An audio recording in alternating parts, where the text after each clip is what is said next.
الاخوه والاخوات، في هذا الفيديو هذا اش غادي نقول لكم؟ هادشي اللي غادي نعاود لكم في هذا الفيديو فعلا كيوقف الشعر ديال الراس، وبغيتكم تقولوا لي الراي ديالكم. الله يجازيكم بالخير. ملي كندير معاكم شي فيديو او كنناقشوا هكا اخر المستجدات ولا المعطيات في القضيه ديال البنانه الاطرش، خلاص راكم عارفين ديال الدواء ديال البنات، كذلك بعض القنوات اللي تكلموا على الطليق السابق. ولكن اليوم غادي نتكلم لكم على الانتقام البناني، الانتقام الحقير. انا كيجيب لي الله ان في اخر المطاف ملي غادي يسالي بكريشه من هاد بنانه وهي غادي تعرفوا بغى يكركبها، صافي غادي يسالي منها باش يجيب الزوجه الثالثه، غادي تنتقم منهم كاملين اشد انتقام. بنانه ما كتنتقمش انتقام عادي، خطيره وسلعفانه غا من التحت لتحت. لان البارح درت معاكم الفيديو ديال هذاك الدواء اللي مره غادي نفكروا به. بنانه الله يخليكم، كيفاش تجاك الدواء كرتونه محترمه من الحسيمه واختك خدامه في السبيطار والدواء قليل. دابا تخيلوا ملي كنهضر في هذه القضيه كيدخلوا عندي دوك البنانيات، دوك البنانيات الحقيرات، ها اللي تتدعي ها اللي كتعاير. ياك انا كناقش داكشي اللي كتبين بنانه الاطرش. مالكم نتوما غادي تطرطقوا؟ مالكم نتوما كتكوروا كتكركبوا عليا تماك في التعاليق؟ ما تنعممش، اتونسيون. التمر والحليب والورود والحركات للناس الزوينين ديالنا بطبيعه الحال، ولكن الحرافيش والحرفوشات راه ما يمكنش. هنا غادي نهضر لكم على الانتقامات اللي دارت بنانه، وبالدليل وبالبرهان ندق ناقوس الخطر. البعض اللي باقن كيخرجوا العينين، وعباد الله اسكوخ باقن كيطرطقوا تيقول لك بنانه كلات قتله ديال العصا، بنانه لا تهش ولا تنش، ما تقدر تهز لا صبع ما تقدر تهز لا رجل. ايوا هنايا باقن كطرطقوا في العينين. ما عطاتكم شهاده طبيه، ما وراتكم، ما مشات دارت اجراءات امنيه. على ما نحن في دوله السيبه، حنا بالعكس دوله الحق والقانون، وكاينين الشهود وكاينوا الدرك الملكي حدا السجن. دابا نتوما هادشي كامل، هاد المعادله وهاد الحقائق، وباقا كتخرجوا كتقولوا مسكينه راها مسلوخه، راها مسطحه، راها مجبده، تتعافى من الضربات واللكمات. خوتي غادي نناقش معكم في هذا الفيديو هذاك الشيء اللي كان كيتعطى لفاطمه الزهراء بنت سعاد، وانا جاياكم بالدليل وبالبرهان. كذلك القط، شكون اللي عاقل على ديك المشيشه مسكينه اللي كانت عند يسرى؟ واحد الاخت البارح قالت لي واحد الخبر اللي صدمني. بنانه قالت لي ما انا اللي هنيتهم منها. الله اكبر، بنانه مافيا. خليكم معايا في هذا الفيديو هذا، غادي نحطوا النقط على الحروف وغادي نناقشوا. السلام عليكم الاخوه والاخوات، اش اخباركم؟ لاباس عليكم؟ كنتمنى وانتم كتشاهدوا معايا هذا الفيديو هذا تكونوا كاملين بصحه جيده. كيف دايرين مع الحراره؟ حنا عندنا الحال سخون صراحه، خلاص هنا كيكون واحد الزمط اللي ماشي زوين.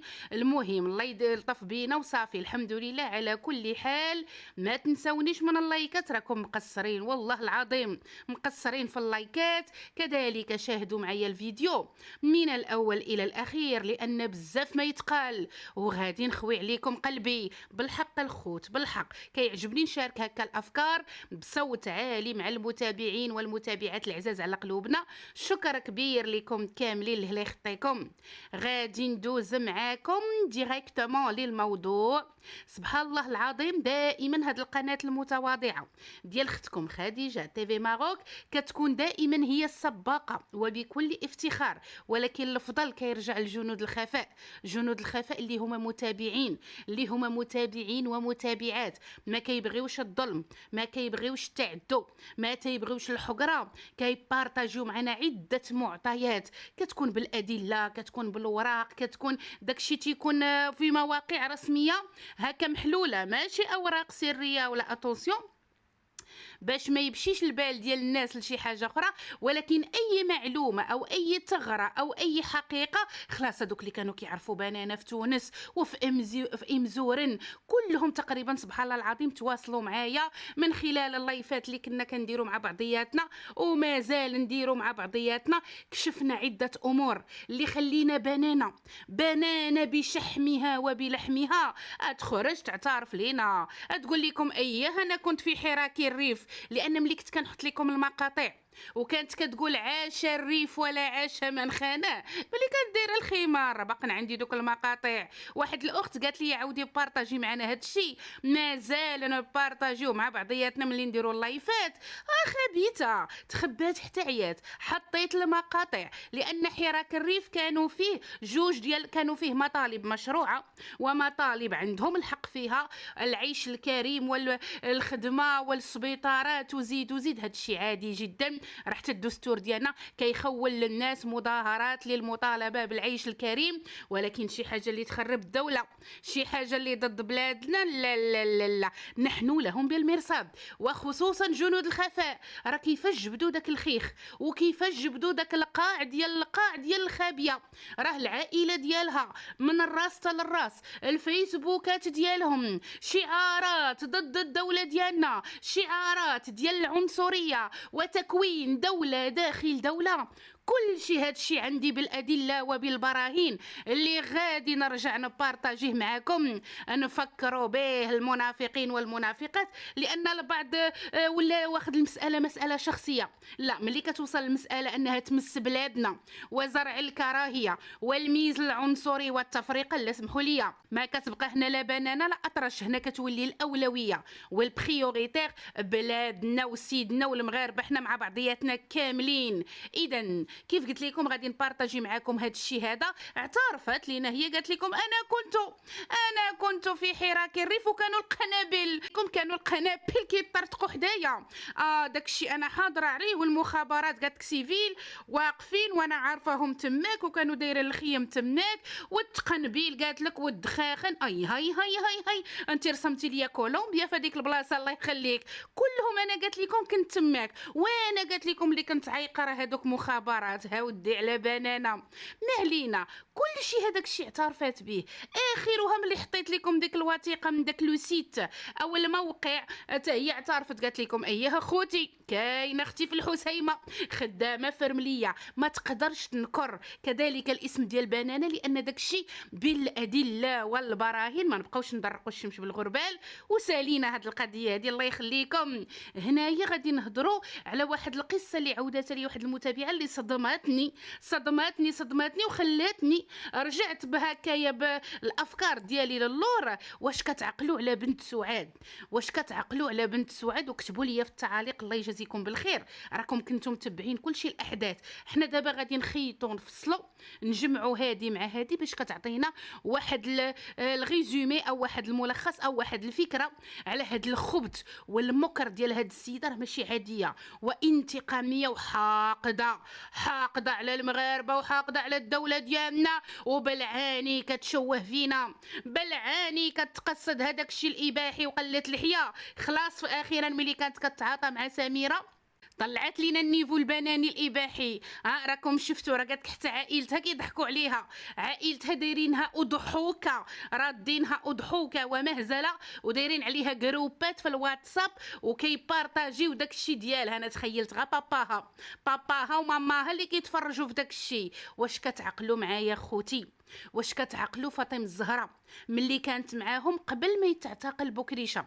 حنا براسنا شاهدنا شي حوايج اللي جاتنا بيزاغ ما مفهوماش. واش كتعقلوا ملي كيكونوا دايرين فيديوهات ولا لايفات والبنت كيكونوا حاطينها حداهم وراسها يا عباد الله الراس ما قادش تشدو مع العنق ديالها، راسها كيمشي ويجي يتمايل، والبنت ماشي هي هذيك ومرخيه ومرفوعه ولسانها ثقيل عليها وبحرا كي تتهضر ولا كتجمع شي جمله. وحنا لاحظنا هاد القضيه مره وجوج وثلاثه، قلنا هاد البنت اش كتاخد؟ واش هاد البنت انا داك شنو قلت لكم راه واقيلا كتبات سهرانه في التليفون، ها الانستغرام ها التيك توك ها زيد واقيلا مع صحابها. ايوا ومن بعد ما كتكونش ناعسه كتصبحي بحال ديك الدجاجه المضروبه للراس. كتعرفوا ملي ما كنعسوش مزيان كنصبحوا دايخين تنكونوا صافا با، ولكن هي كان داكشي بالتكرار، كان داكشي دائما. ولا الناس ملي كيطلعوا عندي انا داك الا كتعقلوا في اللايفات كيقول لك هاد البنت ياك ما كتعطى ليها شي حاجه، هاد البنت شنو اللي يدير ليها فحال هكا. وفعلا حنا تخلعنا وقلنا شنو واقع، وكتعقلوا على مرات عبلو. شكون اللي عاقل لينا على مرات عبلو؟ شحال هادي ملي كانت معاهم ديك سرفر ديك خيطي بيطي يجي عندي نجي لعندك، تا هما غاديك القلب يضحك، تا هما دايرين ديك السن يضحك للسن والقلب فيه الخديعه. كيعجبني هذا المثال هذا صراحه، كيعبر على بزاف ديال الحوايج. كتعقلوا على مرت عبد الوهاب ملي خرجت لينا واحد الخطره وسمات لينا واحد السيرو كنظن، قالت لك هذاك راه فاطمه الزهراء بقات ناعسه لينا تقريبا شي يومين، والسيده كتعاود فيها نورمال بكل اريحيه. عباد الله انا صدماتني، قالت لك عطيناها واحد السيرو نعست شركت لينا الليل مع النهار وبقات مسكينه دايخه وناعسه. علاش بعد هذا السؤال؟ هذيك راه زلات لسان خطيره من مرات عبلو، لانك كأم مسؤوله مرات عبلو هنا غنوجه لك اللوم والعتاب. عندك بنيتاتك تخافي عليهم، انت دابا بنيتاتك تبغي تعطيهم داك السيرو، ما نعرف ولاش داك الويل ولا داك الدواء يبقاو ناعسين دايخين يومين. ياك اودي لاباس، علاش زعما كنتو كتعطيو دوك الدواء للبنت؟ واش ما تشوف شي حوايج؟ واش تغمض عينيها؟ واش تنسى لا كانوا شي حوايج كيوقعوا في هذيك الدار تشوف من هنا وملي تنعس تشرب داك السيرو ولا داك الشيء صافي كتنوض دايخه كتنوض ناسيه؟ لان ماشي انا اللي تنقول، مرات عبلو كانت خرجت وقالت هاد القضيه الا عقلتوا عليها. اذا هنا كان عليك مرات عبلو كأم مسؤوله تقولي لهم ما يعطيوش البنت وعلى اي اساس. البعض اللي تيقول لك لا راه كيفتح الشهيه، تبارك الله بنات سعاد راه ما محتاجينش الادويه ولا شي سيرويات ولا شي مقويات ولا شي كذا، راهما تبارك الله الشهيه عندهم مفتوحه دوبل اكس اكس ال، ما محتاجينش هما اللي يحل ليهم الشهيه. اذا على اي اساس تدوك الفيتامينات اللي نقولوا صحتهم على قد الحال نبغيو نعطيوها ليهم زعما كيبانوا لينا هكا فيبل؟ هما تبارك الله راك شفتوا الهيئه، راه تبارك الله راهم فاخرات وداكشي كيعطيو كبر من عمرهم. اذا علاش كان كيتعطى البنت هذاك السيرو غير اللي صرحت لينا به مرات عبلو؟ اما ما خفيه كان اعظم. علاش كنقول لكم هكا؟ لان كنهضر على هذه القضيه ديال الدواء، والبعض اللي قالوا لي هذاك الدواء تيسبب اجهاض ديال الجنين، هذاك خطير جدا. وكذلك هذا الشيء اللي كان كيتعطى لفاطمه الزهراء وكنتو كتشوفوه بعينيكم كذلك حنا لاحظناه. تنقولوا هاد البنت اش كيتعطى ليها باش ما تبقى عاقله حتى شي حاجه. وإلا كتعقلوا فاش كانوا مشاو عند اورغانزا للدار البيضاء شنو كانت قالت لينا اورغانزا؟ انا داك خلاص هما ملي كانوا دابزوا معاها قالت لك السريعه ما كتثقش نهائيا فاطمه الزهراء. واش كانت كتخاف انها تسرب معلومات او زعما تكون تعطي حاجه للقنوات ولا الام ديالها؟ قالت لك حتى الطواليت حاشاكم، الطواليت ملي كانت كتبغي تدخل ليها البنت كتاخذ ليها التليفون من ايديها. كنعرفوا هاد لي جون دابا ديال ما دابا المراهقين يبغي يدخل للطواليت ولا كذا صافي حاشاكم تيدخل مع التليفون بحال كيتلاها به ياكو. اذا الاخرى قالت لك كانت كتمنع على ان البنت تبغي تدخل الطواليت كيتحيد ليها التليفون، دايره عليها بحال داك المرده واقفه عليها 24 على 24. ما فهمت، دايره عليها حارس بيرمانونس 24 على 24. ما فهمناش حنا حارس ديال ارشي 24 ل 24. ما فهمناش حنا. هنا كيبين على ان السريعه عندها صفر كونفيونس، صفر ثقه في هذيك بنت سعاد فاطمه الزهراء. هنا رجعت معكم لهاد القضيه ديال الدواء كذلك اللي كان كيتعطى لبنت سعاد، كذلك هاد الدواء اللي جا من الحسيمه. واش هذا كتبقى تدقدق فيه وكتعطيه ليهم بشويه؟ واش في اتاي؟ انا ما نثقش فيها، لان البنت كانت كتبان لينا في داك الشيء. وكتبوا لي في التعاليق الى عاقلين واللي متذكر شي حاجه الاحداث الله يخليكم من هاد الاحداث الغريبه والمريبه والتي تثير الشك والتخوفات كتبوها لي في التعاليق ولا في الواتساب. راكم عارفين الرقم ديال المداخلات اللي كنهضروا فيه مع بعضياتنا. لان علاش كنقول لكم هاد الهضره؟ واحد الاخت البارح حتى هي تواصلت معايا ومشكوره من هاد المنبر، تحيه لجنود الخفاء صراحه الله يخطيهم. قالت لي واحد الحاجه اللي بارطاجاتها معايا كتزيد تاكد هادي على هادي اللي قلت لكم. هنايا شنو كتبات لي الاخت؟ قالت لي خديجه ما عرفتش واش في راسك، مشكوره من هذا المنبر، قالت لي خديجه ما عرفتش واش في راسك باللي الشيفوره كانت قالت باللي البقه هي اللي قتلات القطه ديال يسرى. صافي دير الشيفوره هي اللي كانت قالت الهضره، ما تفرجش فيها ملي قالتها. تحياتنا الفتيحه الشيفوره من هذا المنبر هذا. قالت على ان الشيفوره هي اللي البقه هي اللي قتلات القطه ديال يسرى، حيت قالت لك كانت شي وحده قالت البنت الشيفوره نعطي ليسرى قطه من بعد ما ماتت لي هذيك المشيشه ديالها راكم عارفين وبقات كتبكي عليها وكذا. قالت لك وهي تنقز بنانه كانت معاهم، قالت لك نقزت بنانه كانت مع الشيفوره وهي تقول لي لا هذاك القتل اللي كان عند يسرى انا اللي هنيتها منه، كان كيوسخ ليا الفراش. هاد القضيه ديال انا اللي هنيتها منه البعض كاع لما كانش حامل شي مش ولا كذا كيطلقوا كيخليه يمشي للزنقه ياكو. كاين لبعض العائلات ما تيبغيوش هكا الحيوانات ولا المشيشات هكا في الدار، كتطلقوا كتقول لك غادي نحطو يمشي لا لقاه شي حد يهزو. لا هادي ما طلقاتوش وهادي قتلاتو، هادي صفاتها ليه حسب الشيفوره. قالك حتى هي قالت الهضره لان كانت معاها بنانه. طبيعه الحال هما يتحملوا المسؤوليه ديال التصريحات، ولكن انا ما نستغربش واش كتعقلوا على هذاك القط مسكين الله يرحمه، على انه ملي كان مات او هذا كان شاده فحال شي كريز فحال شي كشكوشه مسكينه من الفم ديالها، فحال كانت ماشي كان شاده شي كريز وكانت كتوجع وتتالم في صمت هذيك المشيشه بحال كانت مريضه مسكينه. عقلتو راه كانت قالت لكم يسرى حتى بوكريشه ما عندوش مع المشاش حتى هوايا قال لي خلاص يا انا يا المشه. قالت لك البنت جاوباتو قالت لها سيدي انا بغيت المشه، راه قالوا لينا بوكريشه كنغضب فيها شي يومين ولا كذا انا داك. هنا بنانه ملي كتعترف هي الحقيره يا المجرمه، راه ما سماو عليك بنانه مافيا، راه ما كتبوش عباد الله وسكور وكتقوليها بكل اريحيه. واش ما فخباركش على ان في عهد الرسول صلى الله عليه وسلم وحده سدات واحد القط وعذباتو وجوعاتو وما خلاتوش يخرج يقلب على الماكله، دخلت للنار بسبب هذاك القط. انت يا قاتله لينا واحد القط وكتقولي فيها بكل بجاحه، كتقولي فيها بكل اريحيه. انا ما كيعجبنيش اللي كيتعدى على الحيوانات. انا براسي عندي قطيطه في الدار الله يحفظها ويحفظ لكم القطوط ديالكم، كنولفوهم كنربيوهم صغار حنان اختي مساكن ما كيديروا حتى شي حاجه. القط كتربيه هكا في الدار كيتربى على ايديك على النظافه على بزاف ديال الحوايج. اشنو دارت لك هذيك القطه مسكينه اللي درتي لها هذيك الحاله باش ماتت مسكينه؟ لان حتى ديك الوقيته الا كتعقلوا ديك الهستيريا باش كانت كتبكي عليها يسرى ما فاهمت حتى شي حاجه. خلاص كنا كنعرفوا البنت كتدخل وكتخرج من الدار. هذيك السلعفانه ديال بنانه حسب دابا حتى الهضره اللي قالت الشيفوره انا ما كنتش عارفه على انها سبق ليها وصرحت على ان قالت على ان بنانه هي اللي قتلات هذاك القط هذاك. اذا هنا ملي كتعترف يا بنانه كتقولي انا اللي هنيتها منه. اش عطيتي لهذاك القط كلا؟ اش عطيتي هذاك الكل مسكين هذاك القط اشنو كلا؟ شنو عطيتيه؟ اذا هنا خلطتي ليه شي حاجه مع الماكله. علاش قلت لكم كنركب هادي مع هادي مع هادي باش نوصلوا لواحد الحقيقه اللي هي خطيره جدا. بنانه منتقمه حقيره شافت البنت متعلقه بداك القط كتبغيه عزيز عليها فيه المحنه كتبغيه بغيتو. هذاك حتى هو استخسراتو فيها، هذاك حتى هو باش تعرفوا راه كتكره يسرى، راه دم سنانها هو يسرى دايره راسها في هذيك البنت اللي قد بنتها. كون بنانه تزوجت شحال هذه كره يسرى قد بنتها باش نكونوا واضحين. ولكن داك الحقد وداك السم مقطره يا خوتي مقطره سون بيتي كي تنقولوا. اذا دارت ليها حرقت ليها قلبها ملي صفاتها لداك القط.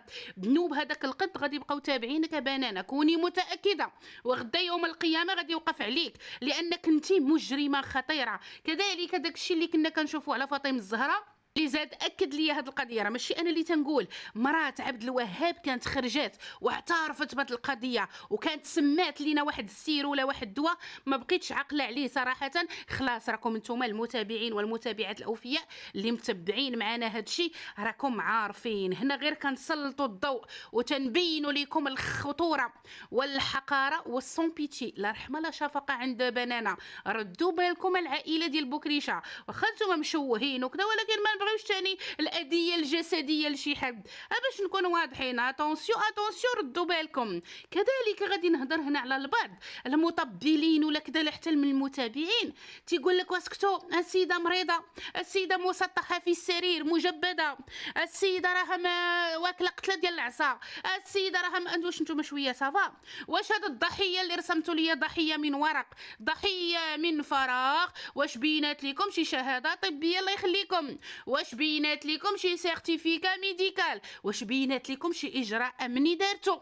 لان دابا سمعنا قال لك لاله السواني والسواني كيتجمعوا ليها في الخاص، حولها غابره. دابا ملي كاينه الفلاوس في الخاص، لان هي شوفوا مستحيل باش تسمح في اليوتيوب وما ديرش فيديوهات وما ديرش لايفات وما تستغلش هاد القضيه اللي هي فيها ضحيه والمضروبه والمدقدقه والمهزومه والمقروصه، مستحيل. حنا كنعرفوا مزيان بنانا، ولكن هاد السكته وهاد الغبره اذا نجيبها عامر من جهه اخرى باش نكونوا واضحين. ولكن البعض اللي باقي كيطرطق العينين، واش نتوما شفتوا شي حاجه؟ واش بينات لكم شي حاجه؟ ما فيها باس الا ورات لكم هكا شي حاجه في الخاص، طلعوا قولوها لينا، قولوا فعلا انا شفت الشكايه اللي دايره بكوثر بعينيه، انا شفت الشهاده الطبيه اللي دايره فعلا. السيده صيفطت لنا الصور واكلاها. راه يسرى قالت لك كانت كتكركب وكتكور ومنوضه العجاجه غير بوحدها حدا السجن، كطيح الباطل كبيض بوطاليه، كطيح الباطل. راه حتى بشرى ما قل ودل،